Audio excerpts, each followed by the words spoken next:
Let's go right now to NBC's Andrea Mitchell. She's in Philadelphia, and also NBC's Tim Russert joins us on the phone.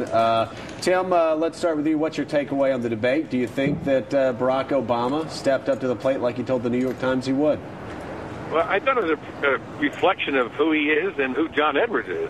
You had the law professor Barack Obama trying to circle the argument, and John Edwards much more pointed, much more aggressive. I think both tried very hard to separate themselves from Hillary Clinton on Iraq, Iran, Social Security. They, I think, laid down some markers.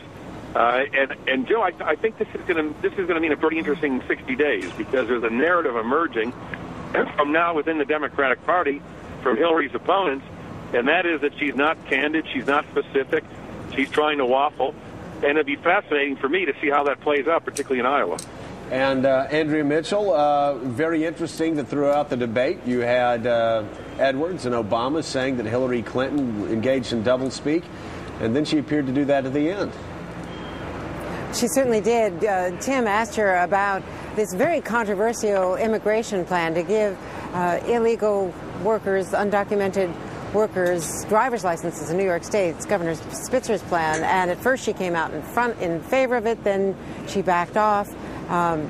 Chris Dodd jumped all over her immediately, and John Edwardson said, I think you just saw in the last 2 minutes her take both sides of the question, and that's the narrative that Tim is talking about, because on Iran, Iraq, and specifically that immigration issue, the claim of Edwards in particular, who was very sharp in this debate, and Obama a little less forcefully, is that she takes both sides of the issue, that she's not authentic, and I think that is going to be her most vulnerable point as they head towards the Iowa caucuses only 64 days from now. Tim, you know, there's been a lot of frustration among Barack Obama supporters that he has acted more like a law professor than a presidential candidate. You were there last night, and you looked at him closely. Did you get a sense of that frustration that maybe he just, among his supporters, that maybe this guy just doesn't have it in him to go for the kill? He's just not that kind of personality, that kind of street fighter, if you will. His first comments were, I think a lot of this has been hyped. But he has been hearing from his supporters and his fundraisers, Joe, that he has to engage. I think he had engaged at a level that he's comfortable last night. Whether that'll be enough to top Hillary Clinton is a very debatable point. The interesting thing is, if Edwards stays as aggressive in the next 60 days as he was last night, does that give Barack Obama the opening to be the alternative wrapped in a nicer package? And that's something that Midwest nice Iowa sometimes gravitate to.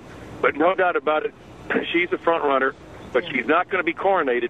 She's going to have to fight for the next 60 days, certainly with Edwards and Obama. And Tim, obviously she's run a ruthlessly efficient campaign. I'll ask you, and then Andrea, you respond. Do you think we saw Hillary Clinton's first stumble last night in the debate with this illegal immigration question? Yeah, I think it's going to be used as a metaphor, Joe, for the campaign. Where do you stand? Where do you stand on Social Security? It's not enough to say, well, we have to grow our way out of it. Where do you stand on Iraq? Well, it depends on what kind of hand I'm dealt. Where are you specifically on these big issues, these big questions? And if the voters start asking that, it could be a pretty interesting race. Andrea, did Hillary make her first mistake last night in answering that question? I think she did. I think that may have been something she wasn't fully prepared for.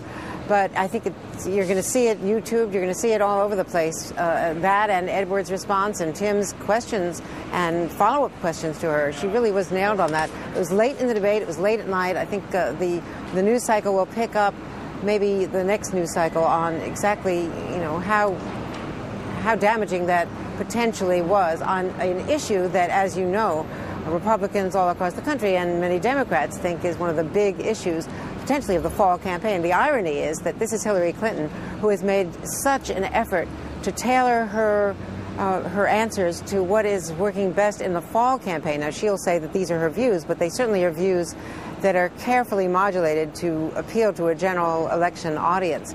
And here she really did stumble on something that is going to be a big issue come fall with the Republicans. I think also, as Tim was pointing out, the nice quotient with Obama, here we in the media are all gunning for a fight, and just the conventional wisdom that Obama had to get tough. Well, getting tough in Iowa doesn't really always work, and it didn't, the last time around when Howard Dean and Dick Gephardt were both tough and John Kerry came in and won the Iowa caucus as a last-minute surprise in the last 48 hours or so. So Obama may be very appealing to the people he needs to appeal to in that make-or-break Iowa test. Well, let's talk more about that, Tim, if I could ask you, because I just got word from the Obama campaign in an email. Frank Luntz, Democratic focus group, Obama overwhelming winner of last night's debate. And apparently when he took on Hillary for being secretive and compared what she was doing with the Clinton administration and the Bush administration, apparently Obama scored very high. Is it possible that we in the media are looking harder for passion and style than perhaps the public is? Yes, absolutely, Mika. And that's the wonderful thing about the voters. We don't know how they react to these kinds of exchanges. Do they want the tough, no-nonsense, toe-to-toe, acerbic kind of exchange? Or do they like something a little bit more laid back, a little bit more circular? And if the Luntz research done last night indicates that, I'm sure the Obama people will trumpet it. Mm-hmm. I remember back in 2004 being in Iowa, watching Dick Gephardt, the leader of the Democrats in the House, and Howard Dean from Vermont going at it. Unbelievable negative ads, hostile exchanges at debates. And John Kerry and John Edwards, the two candidates on the sidelines, emerged 1-2 in those caucuses. So you just don't know how voters are going to respond to these exchanges that we witnessed last night.